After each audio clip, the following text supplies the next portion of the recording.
pretty harsh words in this gospel. If anyone comes to me without hating father and mother, family members, cannot be my disciple. There's a parallel verse. This was Gospel according to Luke. In Matthew, the message is the same, but it's a little gentler. Whoever loves father or mother, son or daughter more than me is not worthy of me. But you get the point. And it's a tough one. Of course we love our families. Most of the time. And they're, in a sense, they're in life. And he's saying, that's great. But I'm even more. So many things, so many dreams, so many hopes, and we cling to. And he's saying, I'm even more. They're beautiful, consoling words from the Lord, of course. Learn from me, I'm meek and gentle of heart. But Jesus was no stranger to strong language and tough messages. In chapter 6, in the Gospel according to John, it's a long chapter. He feeds the multitudes with a few loaves of bread and fish, crosses the lake to the other side, and the crowds catch up with him. And he challenges them. We're not here because of faith. We're looking for another free meal. And he begins to talk about the bread of life. That he is the bread of life. And he gets to this point and says, let me solemnly assure you, if you do not eat the flesh of the Son of Man and drink his blood, you have no life in you.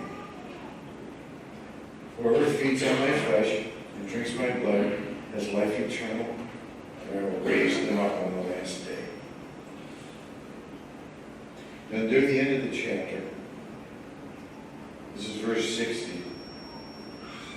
After hearing his words, many of his disciples remarked, this sort of talk is hard to endure. How can anyone take it seriously? Well, we do. And some of his messages, they're hard to take. And we're living right through one of those episodes. These challenging messages about respect of human life. You know, we are a church that insists even the unborn are sacred and need protection. It's a tough message at times. But there it is.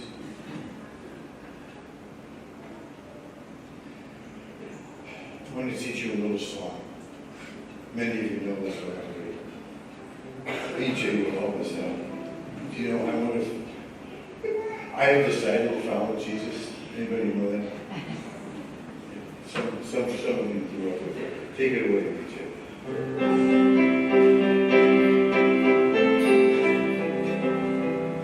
I have decided to follow Jesus. I have decided to follow Jesus. I have decided to follow Jesus. No turning back, no turning back. This is my style of song, you know. Repeat the same line over and over. Yesterday before Mass, I was chatting with Chris about this. I had done a little homework on it. So where do you think that's from? He said, well, I think it's an old spiritual. And I said, well, I thought so too. But it comes from India. The mid-1800s. The melody is a traditional Indian folk melody. And somebody put this little hymn together after a powerful faith witness and tragedy. Because these were the last words of a man who embraced Christianity, and he and his family were being killed. I have decided to follow Jesus. No turning back. No turning back. It's a beautiful message. It's courageous and bold. And it's the essence of what Jesus is saying here. That he is our life. More important than anything, even anyone. I want to lighten up a little bit now. You know, in the gospel, it mentioned if somebody goes to start to build a tower and they can't finish, they become a laughing stock. The last couple of weeks, a few people have asked me, well, how big is this addition? And I thought, well, man, that's pretty big. About this big on the blueprints. 5,500 square feet. And yesterday, for the first time, with the frames up, I walked through. It's an office complex, a nice big youth room. It's going to be wonderful. Now, we had a big capital campaign, and God bless you, we raised $1 million in donations and pledges. That's the great news. The not so great news is that because of the delay and COVID and everything, the price has gone up. So the cost is $1.9 million.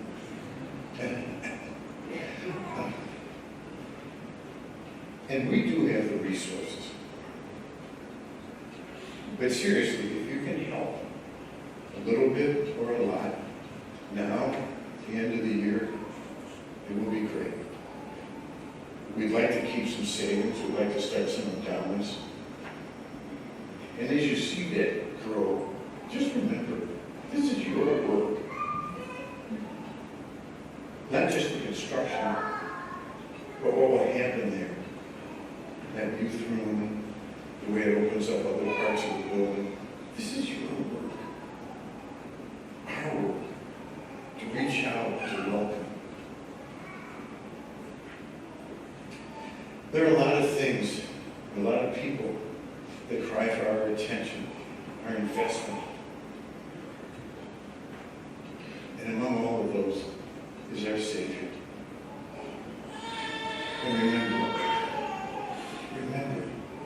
he is the most important.